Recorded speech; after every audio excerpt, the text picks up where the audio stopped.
Bienvenidos. Hoy vamos a compartir experiencias. Yo estoy convencido que a ustedes, igual que a mí mismo, les ha pasado una cosa que es caerse en plena calle y hacerse daño. Pero ante el vecindario que se acerca y le dice, ¿le ha pasado a usted algo?, nos entra una vergüenza, nos entra miedo, nos levantamos corriendo y decimos, no ha pasado nada. Y el dolor puede con nosotros. Pero después de esa caída siempre viene una segunda oportunidad, volver a andar otra vez. Hoy les planteo la posibilidad de esa segunda oportunidad.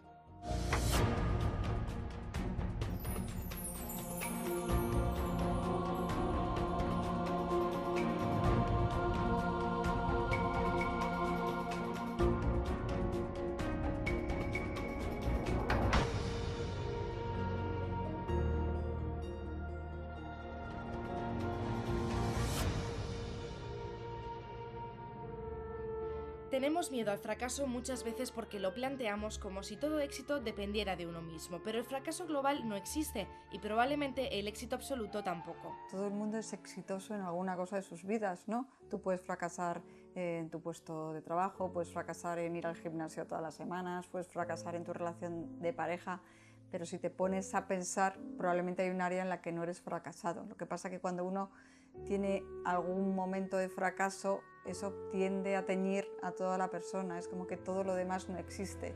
El consumo de ansiolíticos se ha disparado en los últimos años en nuestro país. Tendemos a tratar con pastillas lo que simplemente es parte de la vida misma. Crecer en la sociedad del bienestar nos ha hecho más vulnerables, menos resistentes a las caídas y menos amigos del volver a empezar. Cuando demandas más cosas, necesitas más cosas, eres más infeliz, ¿no? La gente antes tenía menos cosas, pero estaba más contenta con lo que tenía. Hoy no nos damos cuenta que tenemos muchas cosas, pero siempre queremos más. Siempre queremos un coche mejor, una casa mejor. Y eso como deseo está bien, porque hace que el ser humano se mueva y tenga una motivación. Pero si ese deseo lo convertimos en frustración, entonces nos hace sentirnos mal y plantearnos una vida desgraciada. De todos los fracasos, de todas las frustraciones, uno sale reforzado. Padecer situaciones estresantes o traumáticas te permite desarrollar lo que los expertos denominan resiliencia, esa capacidad para sobreponerse, para abordar las nuevas situaciones con más habilidades. Nuestra vida está llena de oportunidades para tener una segunda oportunidad. No hay nadie en la vida que todo le salga bien a la primera y además el ser una persona madura implica tener que elegir constantemente y eso implica segundas oportunidades, otras nuevas puestas en escena, otras nuevas capacidades y además que eso no es una vez, es que es a lo largo de toda la vida. Y es que aquellas personas que triunfan no es que no fracasaran, es que nunca se dieron por vencidas. Si se fijan ustedes bien en la portada de este libro del doctor Mario Alonso Puig, verán que ha llegado a la 24ª edición, un récord difícilmente conseguible. Detrás de este libro o después de este libro ya existe el siguiente que ganó el premio Espasa 2013 que se llama El cociente Agallas. Y el autor está con nosotros. Yo siempre he pensado, doctor, que no se puede vivir con miedo, pero en muchas ocasiones yo no sé cómo quitarme el miedo. El miedo es nuestro compañero de por vida y creo que no tenemos que tener miedo al miedo, porque tener miedo a un compañero que nos va a acompañar toda la vida es una receta ideal para la infelicidad, el sufrimiento y la desesperanza. Ahora bien, una cosa es tener miedo y otra cosa que el miedo nos tenga a nosotros. Una cosa es tener miedos y otra cosa es vivir asustado. Yo creo que lo que no tenemos por qué tolerar, lo que no tenemos por qué asumir ni aceptar es el vivir asustados. Todos, a la hora de tomar decisiones difíciles, de emprender caminos complejos, vamos a notar la presencia de nuestro compañero el miedo. Nuestro compañero el miedo lo único que nos dice es atrévete a pesar de que esté yo a tu lado, porque ser valiente no es no tener miedo, es no permitir que el miedo te pare para hacer aquello que sabes que has de hacer. Por eso me gustaría desmitificar eso, que el famoso Juan sin miedo, como casi la perfección del ser humano, es absurdo, no es real y además evita que desarrollemos una serie de capacidades que solo se desarrollan en presencia del miedo. La valentía, la audacia, la confianza. ¿Qué sería del ser humano si no tuviera valentía, si no hubiera tenido audacia, si no tuviéramos confianza? Hay algunos puntos que se suman a veces a esos. Por ejemplo, cuando además hay un proceso de culpa. Que eso lo complica mucho más. ¿Cuántas personas han acabado mal con su pareja y dicen, no, si es que yo me porté mal o lo hice mal? O otras cosas que a veces suceden, como por ejemplo al empresario que se arruina.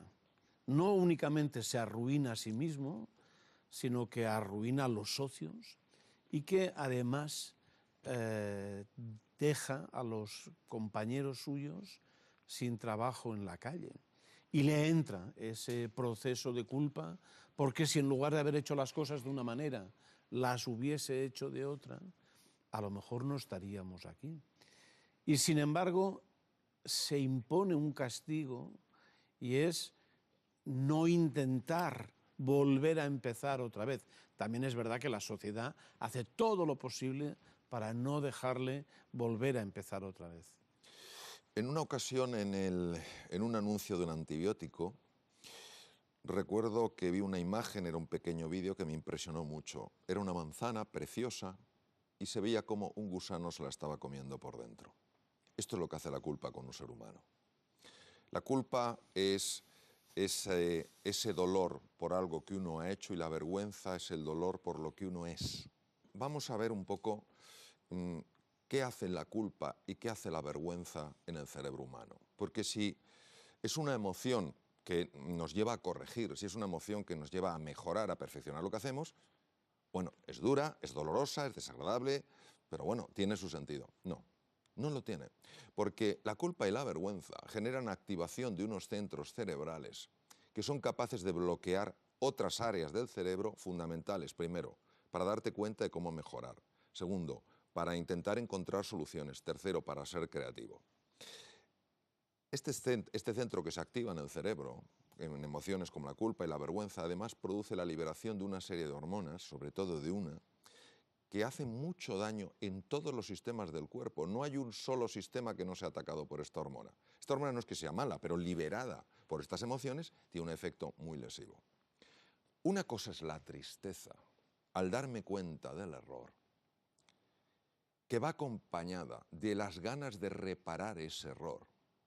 Y otra cosa es emitir un juicio sobre mí y sobre mi actuación, que lejos de hacerme sentir esa tristeza y esas ganas de reparar, de transformar lo que he hecho, lo que hacen es generar un autocastigo que lo único que hace es empequeñecerme, achicarme, aislarme y encima cortar la capacidad que tengo, reducir, anular la capacidad que tengo para encontrar una solución. No veo ninguna ventaja en la culpa y en la vergüenza como emociones en un ser humano. Tienes 54 años y estás en el paro. Y crees o intuyes que te va a ser francamente difícil encontrar otro empleo. La autoestima se te va más allá. Sí. ¿Con qué te quedas? ¿Qué necesitas para poder sobrevivir a eso? Bien, vamos a ver. Una de las cosas por las que yo siento mayor agradecimiento a mis 26 años de práctica quirúrgica es por lo que he aprendido de los enfermos, por lo mucho que ellos me han enseñado. Personas que tenían salud, normalmente cuando se dice, ¿tú qué quieres de la vida? Pues salud, no sé qué tal. Bueno, no lo valoramos hasta que lo perdemos. Una persona que estaba perfectamente bien y de repente le diagnostican una patología maligna. Su mundo entero se derrumba. ¿Qué le queda a esa persona? A esa persona le quedan varias cosas. Lo primero que le queda es la ayuda de un entorno, en este caso un entorno sanitario, que sea sensible a su dolencia. No que mire para otro lado. ¿Qué le queda a una persona que ha perdido su empleo? Que la sociedad sea lo suficientemente solidaria como para no darle la espalda, ¿vale? Porque eso duele. ¿Qué le queda además a un enfermo? La cantidad de recursos internos que tienen y que se ha demostrado desde el punto de vista médico que si los pone en marcha es una fuerza tremenda para hacer frente a la enfermedad. El padre de todos los médicos, el gran médico griego Hipócrates, ya lo dijo, no nos equivoquemos. Son los recursos del ser humano los que al fin y al cabo más ayudan en su curación. Entonces, ¿qué le queda a una persona que está en el paro? Le queda entender primero que no tener un trabajo no afecta para nada su dignidad como persona. Le queda un trabajo interior que es especialmente, especialmente difícil y desafiante, que es que no solo se trata de seguir buscando áreas en las que ejercer su profesión, que a lo mejor son totalmente distintas las que he hecho hasta ahora, sino que cada día tiene que hacer trabajo interior para no derrumbarse, porque es muy fácil derrumbarse. Tiene que hacer ejercicio físico, guerra al pijama, nada de quedarse ahí todas las horas, no sé qué. Tiene que salir y hablar con los amigos, que algunos llamarán, les llamará y no contestarán, no importa, hay otras personas que sí serán sensibles, que tiene que seguir soñando que va a encontrar un camino, que va a encontrar una meta, que no puede perder eso. Lo mismo que un enfermo no puede perder esa confianza en que se va a curar. No puede ser que un enfermo diga, no hay solución. Mira, sabemos que cuando un enfermo dice, no hay solución, su cerebro empieza a segregar precisamente esa hormona, el cortisol. ¿Qué hace el cortisol? Bloquea glóbulos blancos, linfocitos CD4, CD8, NK. Es lo último que puede hacer. ¿Es fácil caer en eso? Claro que sí. Para eso estamos aquí hablando de esto, para transmitir un mensaje, que se puede, pero para que tú puedas, tienes que creer que puedes, porque al final tú acabas creando lo que crees. ¿Es fácil? Aquí no vamos a insultar la inteligencia a nadie. Y alguien que está pasando mal, vamos a decir, chaval, que esto se pasa en 2 días. Eso es una tontería. Hay que respetar ese dolor. Lo que no hay que quedarse es atrapados en ese dolor. Y eso es lo que yo creo que estamos intentando transmitir. Que claro que hay una segunda oportunidad, pero que la persona tiene que creer en ella. Vamos a seguir ahora con la tertulia. Le agradezco que esté con nosotros. Gracias. Y también vamos a presentar al resto de los invitados. María José Valdivieso, publicista con 20 años en el mercado. Actualmente trabaja como autónoma, socia fundadora de Plus 40net, asociación de apoyo a profesionales de más de 40 años en transición laboral. Javier Echalecu, emprendedor, fundador de la consultoría de comercio electrónico Cuombo.com. Se arruinó en 2006 y tuvo que empezar de cero. José Ignacio García Pérez, doctor en Economía, profesor de la Universidad Pablo Olavide de Sevilla, experto en mercado laboral, investigador asociado de la Fundación de Estudios de Economía Aplicada. El 50% de los emprendedores que fracasan en su primer intento ya no vuelve a intentarlo. ¿Castiga nuestra sociedad en exceso el fracaso o empezamos a valorarlo como herramienta de crecimiento profesional? ¿Cómo deberíamos transformar el fracaso en experiencia? ¿Cuál es la actitud adecuada para superar los obstáculos? ¿Por qué no afrontamos este tipo de situaciones como lo hacen en países como Estados Unidos? Sobre fracasos, miedos, éxitos y segundas oportunidades seguiremos hablando ahora en Millennium. Qué fácil es decir lo de reinventarse y qué difícil es reinventarse. ¿O ustedes tienen algún atajo para hacerlo? ¿Quién quiere empezar? Madre mía, un atajo. A ver, difícil es muy difícil reinventarse, sobre todo cuando tienes que reinventarte porque has tenido una situación complicada, ¿no? En el caso de una empresa, pues que has tenido que cerrar una empresa o te han despedido de un trabajo y volver a plantearte empezar de cero y volver a plantearte iniciar un proyecto nuevo, sobre todo cuando has tenido un problema grave, pues es complicado. Pero ¿sabes qué pasa? Que es que no hay otra alternativa. O sea, o lo haces o ¿qué vas a hacer? Es que no tienes otra alternativa. Entonces, bueno, pues... Pero no hay una alternativa porque hay que seguir pagando las deudas. Porque hay que seguir viviendo y entonces algo tienes que hacer, evidentemente. Hay una cuestión en cualquier caso que a veces si comparamos legislaciones de diferentes países, a mí me da la impresión de que la legislación española es claramente penalizadora para las personas que han pinchado, que han fracasado. Los fracasos sí, todo es relativo, ¿no? ¿Eso sería bueno resolverlo o no, desde una perspectiva puramente económica? A mí me gusta todos los años cuando empiezo a dar clase, empezar diciéndoles a los alumnos una cosa que ahora suena un poco extraña quizá, y es que tuvimos la desgracia de crecer 15 años seguidos. Tuvimos la suerte, pero también la desgracia, ¿no? Porque nos hizo acomodarnos a una situación que año tras año nos parecía que era mejor que la anterior.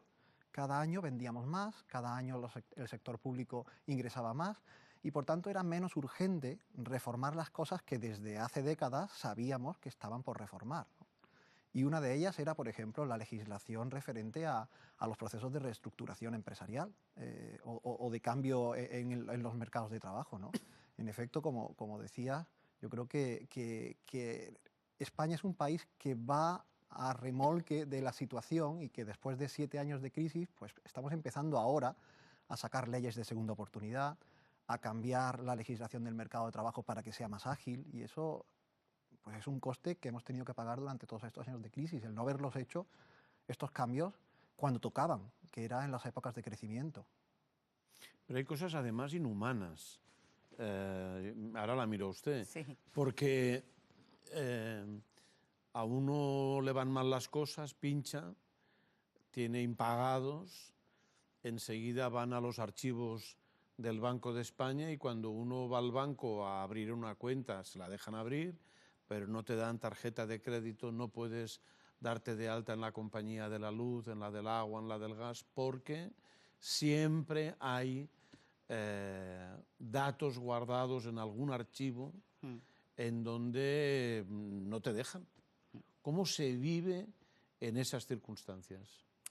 Pues se sobrevive, o sea, no se vive, se sobrevive, o sea, en circunstancias como decía antes, o sea, cuando tú has estado durante mucho tiempo, además, pues con un trabajo fijo, con un trabajo remunerado, cuando de repente te encuentras de la noche a la mañana sin nada, sin trabajo, y tienes que afrontar todos esos pagos que tienes, que además tienes familia, que además pues se vive muy difícil. Se sobrevive, no se vive, se sobrevive y tienes que intentar salir adelante. Tienes que reinventarte y buscar algo que te diga que es que tienes que salir adelante, o sea, que tienes que pagar la luz, que tienes que pagar el gas, que tienes a tu hijo que está estudiando, que tienes que comer. Y bueno, eso es lo que al final te motiva a reinventarte y a salir adelante. Volvemos otra vez a lo del reinvento. Yo no sé qué es reinventarse. Bueno, reinventarse yo creo que de alguna manera es como volver a nacer. Nacer a un nuevo mundo de posibilidad, un nuevo mundo de oportunidad, que muchas veces es diferente del anterior y que no tiene por qué ser peor. Lo que es nuevo. Y un poco siguiendo con el hilo que se estaba manejando aquí, yo creo que no hay nadie que pueda decir que una situación así es una situación fácil. Nadie. Es un insulto a la inteligencia del ser humano pensar que esto con 4 palmaditas ya está. Pero yo creo que es muy importante ser consciente de algo. Una persona que esté pasando por una situación así no puede vivir de acuerdo a su mundo emocional, porque su mundo emocional, su sensación de desamparo, de desesperanza, muchas veces incluso de incompetencia, aunque sea una persona enormemente competente, pero que el mercado no le está reconociendo esa competencia, le está llevando al hoyo. Tiene que vivir de acuerdo a sus elecciones. Es decir, aquí los sentimientos y las acciones tienen que ser distintas. Me apetece quedarme en casa derrumbado, el cuerpo no me pide salir, me pongo unas zapatillas, me pongo unos pantalones cortos y me pongo a correr. No me apetece, lo hago. Y cuando la acción va en ese nivel, la emoción empieza a cambiar y entonces empiezas a sentirte más ilusionado, un poquito más esperanzado, con más sensación de confianza. Y a partir de ahí es mayor tu posibilidad, tienes más opciones de encontrar algo que te ayude pues, a experimentar, a vivir esa segunda oportunidad. Lo que no lo vas a encontrar es si dejas que las emociones, esos sentimientos, sean los que gobiernan tu vida. ¿Qué ocurre? Que muchas veces se toma esa posición de víctima, que es muy lógica, que es muy comprensible, nos puede pasar a todos, a mí el primero. Pero esa posición no saca a nadie del hoyo y no le lleva, sobre todo, al nivel que esa persona puede experimentar. Entonces, ¿sencillo? No. ¿Posible? Sí. Yo siempre, cuando escucho un mensaje como el suyo, me da que pensar, como mínimo, ¿no? A mí también. A usted también, ya lo sé, ya lo sé. A mí ¿no? también. No, me pregunto si todo eso podría ser más fácil. Ah, ya. Sí. Diré, el Estado, siguiendo un criterio que me parece lógico, dice, no puedo dejar caer a los bancos porque quebraría el sistema y entonces sería peor para todos. Pero sin dejar caer a los bancos, que es un criterio a seguir, luego, por otro lado, tampoco deja caer a los miembros de la sociedad que están en el desempleo y en el paro, pero sí que hay una fecha de vencimiento cuando acaba la prestación de desempleo. Y a partir de ahí empieza la nebulosa, el no saber hacia dónde tirar, hacia dónde correr el camino. Yo no sé si a usted le ha pasado, si usted lo ha vivido en su asociación, y yo no sé también si ustedes tienen algo más que añadir a todo eso. Bueno, es que en España tenemos una tradición que se ha visto reflejada en la introducción del tema, muy clara de lo que llamamos en economía políticas pasivas y políticas activas. Está la prestación por desempleo y cuando se acaba, ¿qué viene?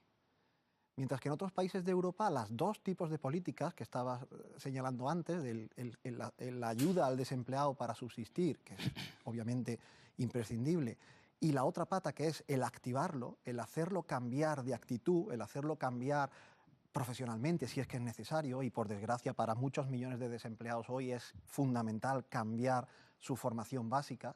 Eso no puede pasar al cabo de 2 años de recibir prestaciones por desempleo. Eso debe pasar, como en muchos países de Europa, y en eso Dinamarca o Holanda son paradigmáticas, desde el primer mes. Las oficinas públicas de empleo en España no se deben limitar a pagar prestaciones por desempleo y cuando se agotan empezar a pensar, para una minoría, por desgracia, porque las oficinas de empleo solamente atienden en estos temas a una minoría de los desempleados, en qué hacer con este parado que ya ha perdido la prestación. Eso hay que hacerlo desde el primer mes. Hay que activar a la persona, hay que enseñarle cuáles son los caminos, y los caminos son muy distintos para un profesional que para alguien con estudios básicos. Y por tanto necesitamos una ayuda mucho más personalizada desde el inicio de la situación de desempleo. El reinvertirse no puede ser una cosa que se empiece a pensar cuando uno lleva ya 1 año parado, porque ahí ya es dramático la situación. No se va a salir del desempleo con la misma probabilidad cuando uno se lleva 20 meses en desempleo que en el segundo mes. Ya, pero hablando de lo que tú comentabas antes, es muy fácil decir que cuando te quedas en esta situación, es muy fácil decir que tienes que hacer o ponerte las zapatillas o buscar o motivarte, pero cuando tú llevas trabajando y además sin parar un solo día, o sea, y además que te han estado solicitando tus servicios durante más de 20 años y de repente de la noche a la mañana tú te quedas en tu casa y dices, ¿y ahora qué hago? ¿Y ahora quién soy? Tu teléfono sonaba, ya no suena, no tienes a quién ver a tu alrededor. Es muy difícil atender a esas circunstancias. Es lo que comentan ellos claro, en paralelo. O sea, claro. Yo estoy de acuerdo con las dos opciones. Es decir, no hay que esperarse a que llegue ese momento. Totalmente de acuerdo. Punto uno. Y ponte las zapatillas y vete a correr. Claro que sí, desde el momento Claro uno. que sí, pero es muy difícil. A lo que yo quiero decir que es muy Nadie ha difícil. dicho que fuera Tienen que fácil. ayudar. Es muy difícil. Entonces, claro, entonces lo que se necesita es tener apoyo para esa situación. Eso es un poco a lo que yo quiero llegar. Sí. Es muy difícil, es muy fácil contarlo, es muy fácil decirlo vamos a hacer, pero una vez que estás ahí, madre mía, o sea, entonces necesitas tener un apoyo que no tenemos. O sea, que evidentemente hemos vivido años de mucha bonanza en nuestro país y eso no se sabe cómo actuar. Entonces, bueno, pues hay que tener ese apoyo que no se tiene. ¿Qué pasa? Pues en mi caso tuve la suerte, yo personalmente, de mi forma de ser, que yo desde el primer momento me motivé, me puse a hacer cosas, empecé a buscar, luego encuentras apoyos a nivel amistades, pocas, pero tienes algo. Pero claro, no todo el mundo tiene esa suerte, digamos, ¿no? Y es difícil. Vamos a ver, yo creo que en ningún momento los que estamos aquí hemos mencionado que sea fácil. Es un insulto a la inteligencia y use estas palabras pensar que es fácil. Es muy complejo. Y la pregunta, Ramón, es ¿de qué forma se puede hacer más sencillo? no podría estar más de acuerdo con que el apoyo, el no sentir que estás solo, que estás sola, es lo que más lo favorece. Ahora, voy a contar brevemente una historia que yo viví. Una madre, un matrimonio que tienen 2 hijos.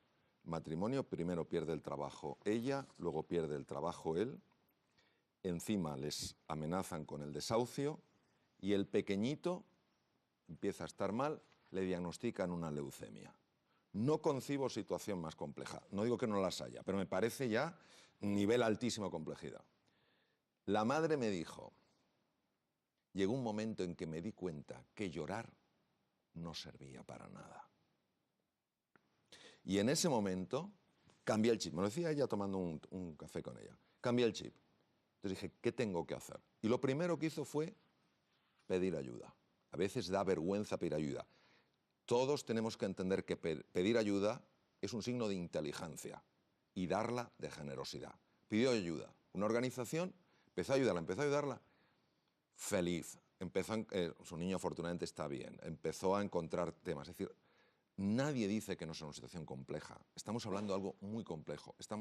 Lo que intentamos transmitir es que aunque sea complejo, no tenemos que caer ni en la desesperanza ni en la sensación de impotencia. Solo por supuesto, eso. Por supuesto. Solo eso. Eso desde luego. Y es más, nosotros desde la asociación es lo primero que hacemos. O sea, ese apoyo es desde la motivación. Claro, porque sin la motivación no se puede hacer nada. Por supuesto, totalmente de tiene que acuerdo. Tiene que salir de uno esa motivación. Exactamente. O sea, yo he tenido experiencias personales también muy complejas, muy difíciles. Tuve que cerrar una empresa hace unos años y con deudas y con una situación bastante complicada.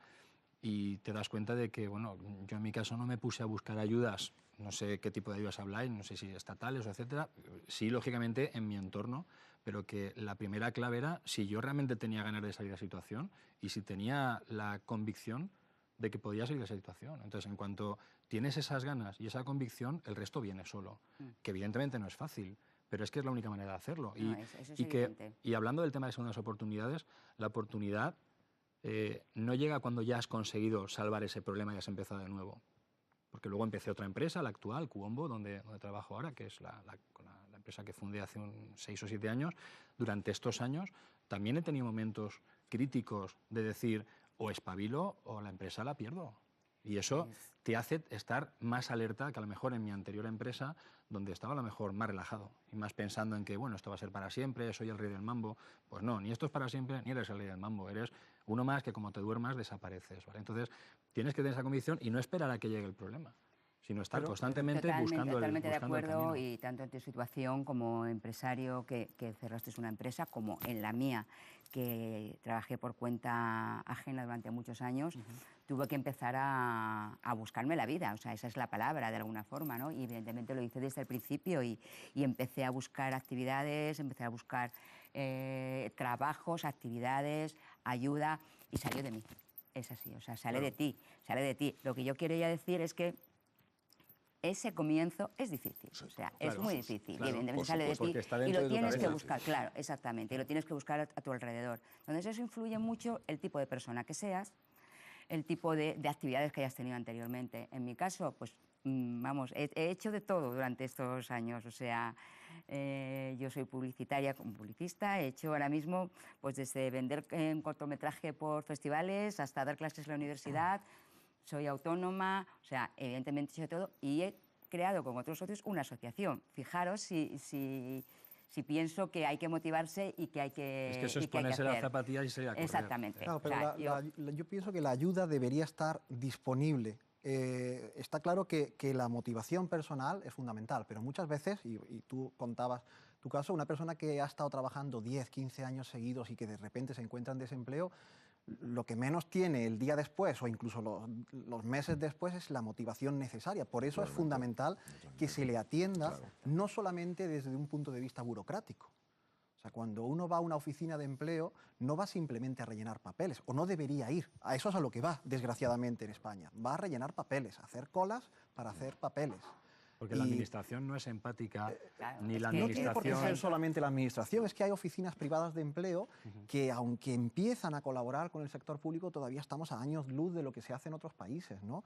Una persona que se queda parada debería en los 15 primeros días tener a su disposición, casi estar obligado a ir a una entrevista personal donde, independientemente del tema de la prestación, que eso es algo que se puede hacer por internet, es que para eso no hace falta un funcionario ya hoy en día, pero para lo que sí que sigue haciendo falta es para que le escuche, vea su currículum y lo oriente. Esa entrevista personal de orientación debería ser obligatoria. Y por desgracia hemos tenido en estos últimos 7 años 4 millones de personas que se han quedado en desempleo, y los datos de ayer mismo del Instituto Nacional de Estadística nos dicen que solo 300.000 encontraron empleo gracias a los servicios públicos de empleo y 390.000 gracias a los privados. O sea que menos de 700.000 personas han encontrado trabajo gracias a la intermediación. Los otros los han encontrado pues por sus propios medios, por el boca a boca, y no podemos confiar solamente en el boca a boca, porque la motivación, pues para algunas profesiones es más fácil de generar, pero para otras es prácticamente imposible. Lo que acabas de decir de esos 15 primeros días es que son súper importantes. Claro. Y efectivamente, si Sí, pero tuvieras... a veces los primeros 15 días, no culpabilizo a nadie, son de esos de, me he quedado sin trabajo, encontraré, buscaré, y los primeros 15 días son un poco como de relax. Y después, cuando te pones a buscar trabajo, es Yo cuando diría que más de realmente... 15. ¿Cómo? Bueno. Que más de 15. Cuando una persona se queda parado, yo he oído mucho esta frase en los años 2008, 2010. Bueno, tengo 2 años de desempleo. Son 24 meses. Déjame que llevo 15 años trabajando. Y oye, que no estoy diciendo que lo ha generado él, que la prestación no se paga por un regalo de nadie, la prestación se paga con lo que hemos pagado mientras hemos estado trabajando. Pero es decir, la actitud mental de decir, tengo 24 meses por delante, déjame 6 meses. No, es que estos 6 meses son fundamentales. Es que en el 7º tus posibilidades van a ser posiblemente 10 veces inferiores a las que son en el primero o en el segundo. Y luego hay otra cosa, me volverán a llamar cuando pase el periodo de carencia entre contratos. Ya, pero el problema es llegar a ese punto. Claro, es que yo llegar no al estoy de punto de acuerdo en que eso. me han despedido, he cerrado mi empresa, me he quedado sin trabajo, Claro, ahí está exacto, el problema. ahí está. Si antes has hecho los deberes, has fomentado tus contactos, has potenciado tu formación, has estado atento, has estado pendiente, has estado siempre alerta, puede que llegue el caso de que, oye, a mí, por ejemplo, en mi primera empresa que he contado, que tuve que cerrar, a mí sí que me pilló el toro, pero porque no estuve atento. Pero a una persona que está en un puesto de trabajo puede que llegue un ERE que no se espera y que le despidan, claro, Exacto. evidentemente. Es que- Pero si has 15 estado... maravillosos años estos, ¿no? Claro, Pero pero si has además- estado 93 al- fomentando tus contactos y has estado fomentando tu formación, evidentemente siempre te será más fácil que ese periodo sea más corto. Pero Sí, pero también hay que decir que la crisis desde el 2008 hasta ahora ha sido tan radicalmente dura. hombre, me lo has contado a mí que monté No, mi no, empresa en el y- y- y 2008. me lo vas a contar a mí. desarrollado en esa mental- fecha, o sea, No, no, pero... Bueno, claro que ha sido hemos dura. cambiado obligatoriamente. Tenemos que ver Claro. que lo del trabajo no es supuesto. ir a pasar el rato, por supuesto, y que se necesita otros planteamientos. Mira, nosotros laborales. organizamos en Valencia, bueno, es un evento a nivel mundial, pero en Valencia tenemos nosotros la organización. Cuando digo nosotros es otros socios y yo. Un evento se llama Startup Weekend y es un evento donde durante un fin de semana se juntan una serie de personas de diferentes perfiles, de programación, diseño, de empresa, de internet, de social media y tal, y se juntan para entre todos generar ideas, montar proyectos de empresa, están mentorizados por gente que tiene experiencia en el mundo profesional y que no cobran ni un duro por estar ahí ayudando a estas personas, y se juntan mejor 60, 70 personas para crear ideas, y también es otra actitud, quiero decir, no encuentro trabajo, voy a crearlo. Voy a crear ese trabajo, voy a buscarme la forma de aprender cosas nuevas, que a lo mejor en ese camino no termino de crear mi propio empleo, pero he llegado a un punto en el que he conocido unas personas, he estado en contacto con otras personas que están en la misma situación, con mentores, con posibles inversores, y a lo mejor termino encontrando alguien que me ofrece un puesto de trabajo en un sitio, o termino encontrando unos socios con los que creo un proyecto, o termino encontrando la idea de mi vida. Ahora, Pero estoy de acuerdo, insisto, pero hay que decir la verdad. Yo cuando a veces veo o escucho spots publicitarios a favor de los emprendedores? Sí, ahí hay mucho humo, cuidado con Madre eso. mía, Yo te los hablo de la realidad emprendedores. de los emprendedores con los que sí que trabajamos nosotros, sabiendo lo duro que es. No, Yo no o sea, hablo de... no, es que yo creo que hay que decirles la verdad, porque es Por que si supuesto no, que sí. se van a gastar el dinero de la indemnización y el que encuentren de sus padres y de sus abuelos, se lo van a gastar y no van a poder tirar posiblemente la empresa Correcto. Lo que suya. tienen que saber es que es muy duro emprender.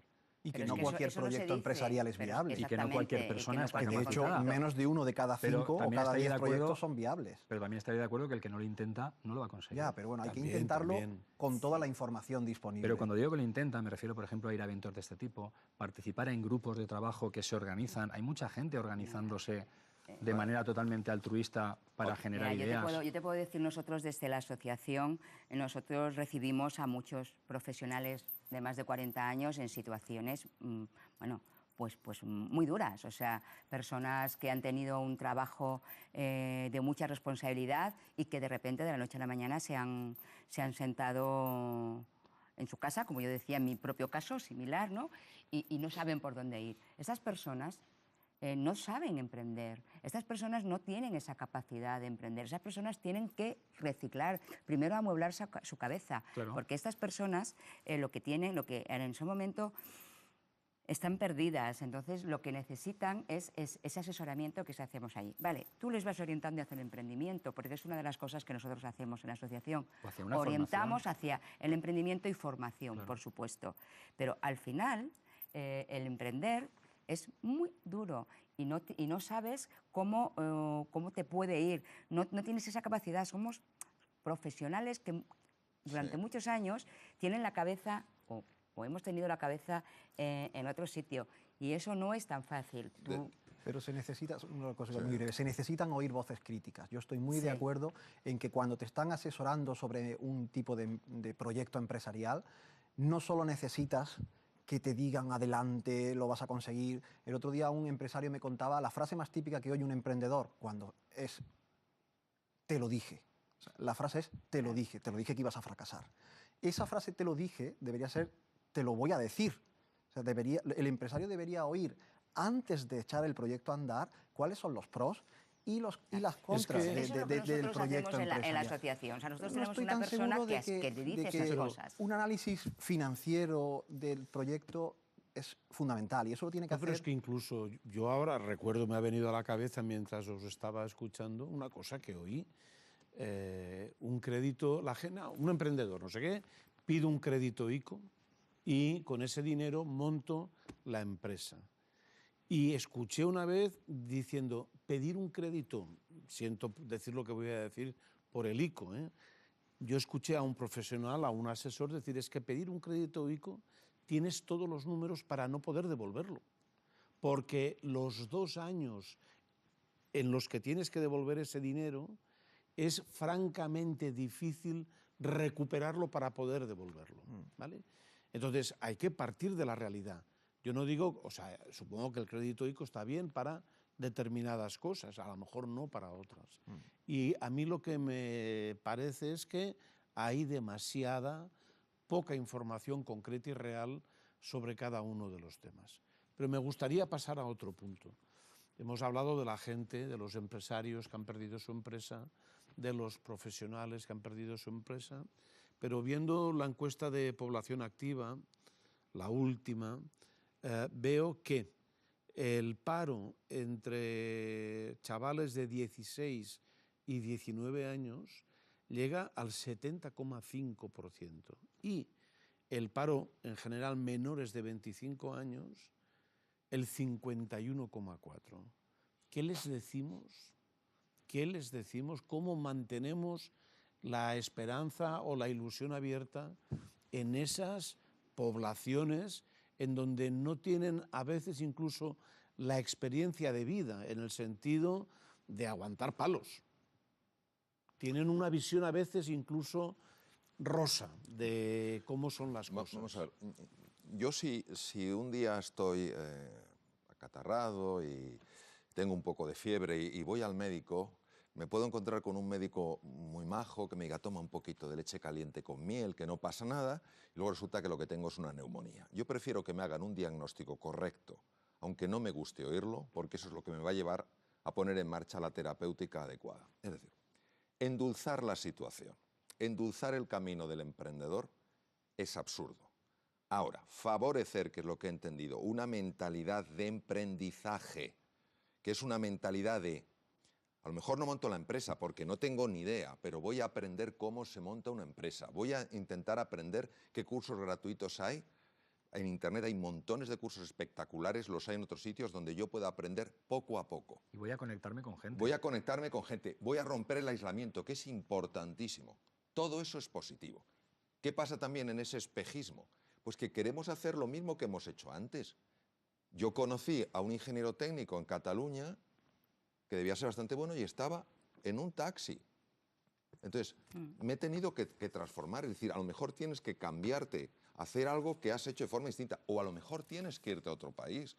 Yo tengo la fortuna de ir a distintos sitios y encontrarme con personas, por ejemplo, pues que han ido a distintos países, entre ellos España, fueron situaciones muy precarias y han encontrado otro espacio que te gustaría encontrarlo en tu país, naturalmente. Si te gusta tu país, naturalmente.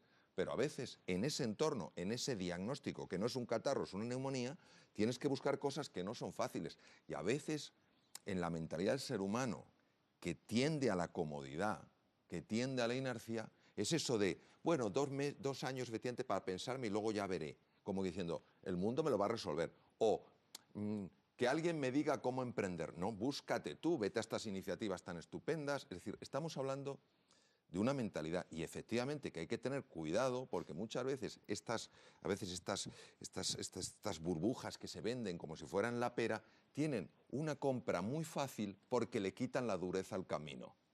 Solo te ponen el triunfo que vas a tener, tu propia empresa, tal cual, y no te cuentan la verdad. Como tampoco se cuenta la verdad sobre inventores que hoy en día son reconocidos por el mundo entero y que tuvieron cientos de tropiezos en su vida, pero a partir de esos tropiezos iban aprendiendo. Y yo creo que es lo que se intenta transmitir. El camino es fácil. Un diagnóstico de neumonía no es un diagnóstico agradable, pero claro, orienta sobre lo que hay que hacer. Y eso yo creo que es un poco lo que estamos intentando poner sobre la mesa. Yo creo que hay que diferenciar entre actitud emprendedora y convertirse en empresario. Claro, es otra cosa. Decir, yo creo que hoy en día cualquier persona, cualquier profesional, en cualquier puesto de trabajo, aunque sea por cuenta ajena, es importante que tenga una actitud emprendedora. Porque eso va a ayudar a que la empresa para la que trabaja crezca y si crece, crecerá con él. Arriba, claro. Crecerá ambos, tanto el trabajador como la empresa. Y otra cosa, evidentemente, es que ese emprendedor se convierta en empresario. O sea, yo a veces lo digo, que dicen, no, tengo mi propia empresa. A veces tu propia empresa es tu propio infierno. Yo he trabajado muchas veces por cuenta ajena y he trabajado en mis propias empresas y yo creo que como en mi propia empresa no he trabajado más duro nunca en la vida. Eso desde luego. Y no he sufrido nunca más como en un trabajo por cuenta ajena. Y sobre todo el riesgo que asumes. O sea, a mí ahora mi empresa se me va al garete y el problema en el que me meto es bastante importante. Si trabajo por cuenta ajena en una empresa y me despiden, pues por lo menos tengo un paro, tengo una serie de cosas, un despido. A mí como autónomo, porque aunque tengo una empresa con unos cuantos trabajadores ya, como a mí me pase algo, como autónomo estoy vendido, no tengo derecho absolutamente a nada. Entonces no me puedo dormir, tengo que estar constantemente reinventándolo todo. El drama, no obstante, para estos jóvenes que preguntabas, no es... Menores de 25. Menores de 25. El drama para ellos es el nivel educativo y la cualificación que están intentando vender en el mercado de trabajo. El drama para este 1,5 millones largo de jóvenes menores de 25 años es que más de la mitad no tienen ni la enseñanza secundaria obligatoria. ¿Pero eso de dónde viene ese problema? Pues del sistema. ¿Problema viene de dónde viene? El problema también, viene no de un sistema educativo que no está bien diseñado, desde los años 80 y que no le pone los incentivos correctos. Estamos hablando de jóvenes. Pero esos niños tendrán padres que les tendrán que guiar, les tendrán que educar, a lo importante de formarse, el problema lo importante de no estar... habrá de todo, los que participamos en el sistema educativo no somos solamente los profesores, somos también los padres. O sea, el sistema educativo es un sistema donde hay padres, alumnos y profesores, pero lo que me quiero referir es que estos jóvenes, este 70% de jóvenes de 16, 17 años, estos jóvenes no tienen ni un nivel de bachiller. Ninguno, por definición. Pero habrá de todo. No, de todo no. Con menos de 18 años no se tiene el bachiller. Entonces, esta gente no tiene ni un bachiller y está intentando buscar trabajo en el siglo XXI. En el siglo en el que tú tienes una empresa de comercio electrónico, donde se necesita saber hacer cosas. Y eso, pues, por más que nos pese, solo se aprende en el sistema educativo, público o privado, reglado o no reglado. Quiero decir, no solamente hay que estar en el instituto aprendiendo matemáticas, ciencias y historia del arte. Claro. Hay que estar en los centros de formación profesional aprendiendo a diseñar o a instalar placas solares. Hay que estar en los centros de formación profesional aprendiendo a atender a personas discapacitadas. Pero hay muchas tienes que tener esa actitud. Claro, también. pero o sea, el problema para esta gente, para este millón largo de jóvenes que está sin empleo, es que, vuelvo a repetirlo, no tienen ni la enseñanza básica, ni los estudios, ni los requerimientos básicos para entrar en el mercado de trabajo. Por tanto, hay que hacer un esfuerzo muy fuerte para reinsertarlos en el sistema educativo. Tú fíjate, o sea, lo que estás diciendo tiene todo el sentido del mundo. Y yo creo que es perfectamente compatible con lo que estamos hablando.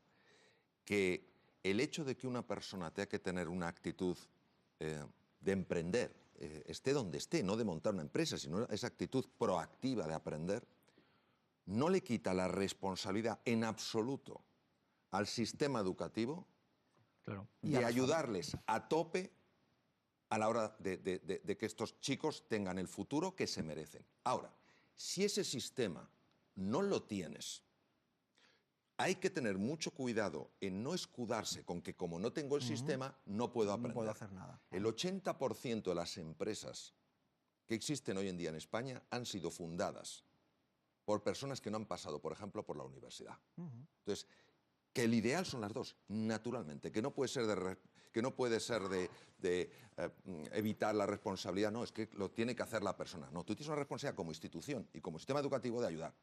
Pero si eso no está produciéndose y la persona tiene que seguir adelante, tiene que darse cuenta que está solo. Nos queda, un minuto. Y me gustaría buscar respuestas concretas. Con los menores de 25 les invitamos a matricularse otra vez en el bachillerato y que es mejor que se pongan a estudiar en lugar de estar con el pijama en casa.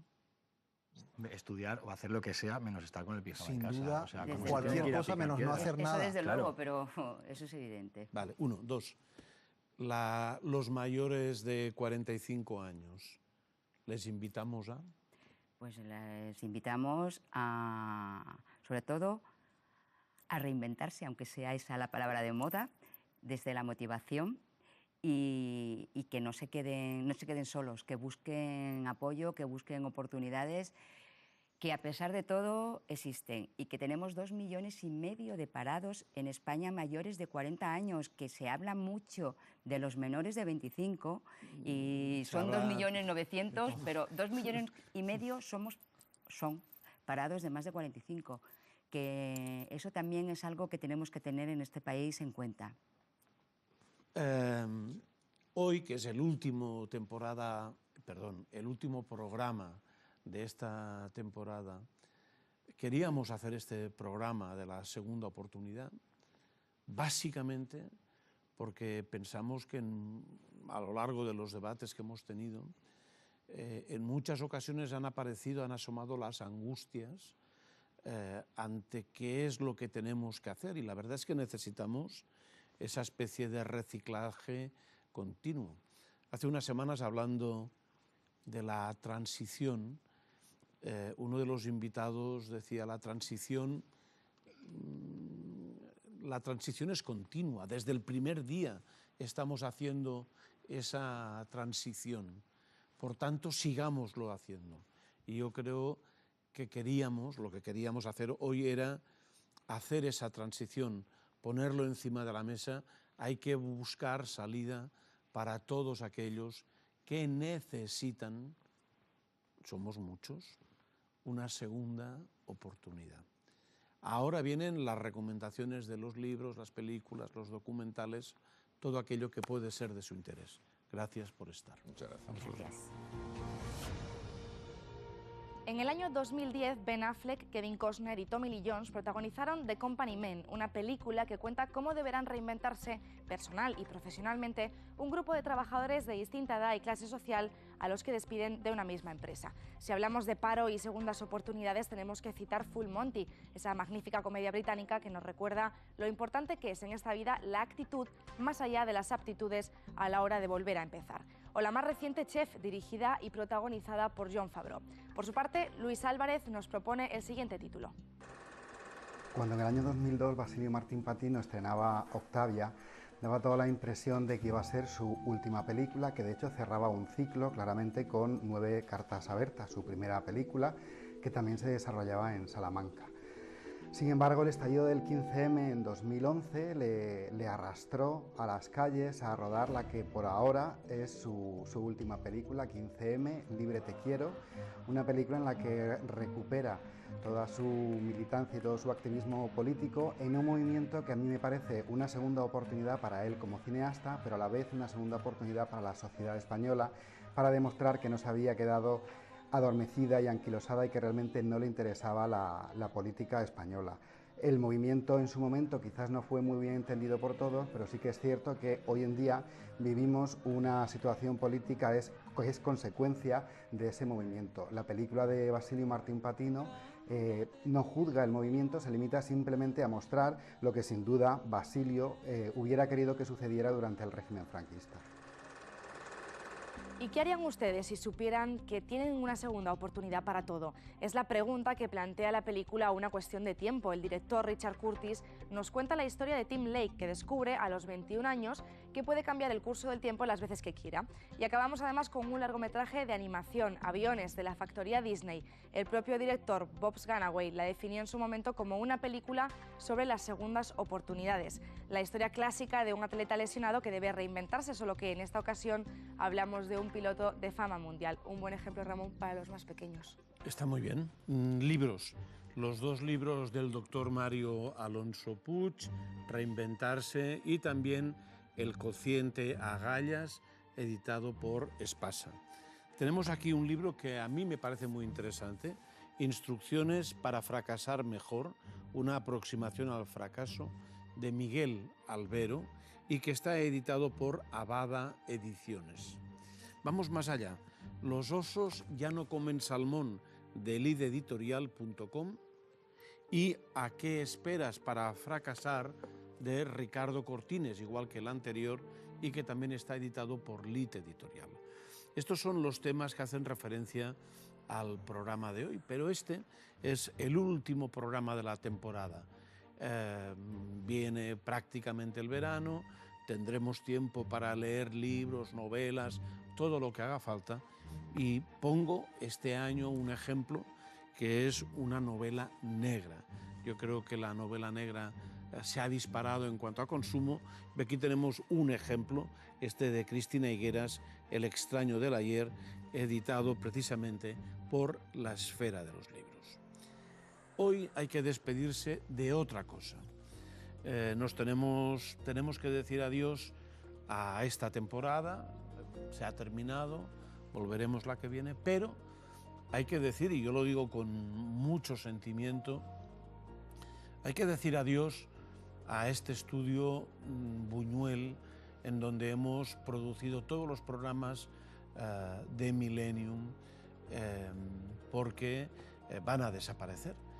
Y a mí eso me duele mucho, porque estos estudios fueron unos estudios míticos en donde se rodaron películas como 55 días en Pekín, como El Cid, como La caída del Imperio Romano, y que en los años 80, una de las entonces directoras generales, que era Pilar Miró, adquirió al Banco Exterior de España y los rehizo enteros.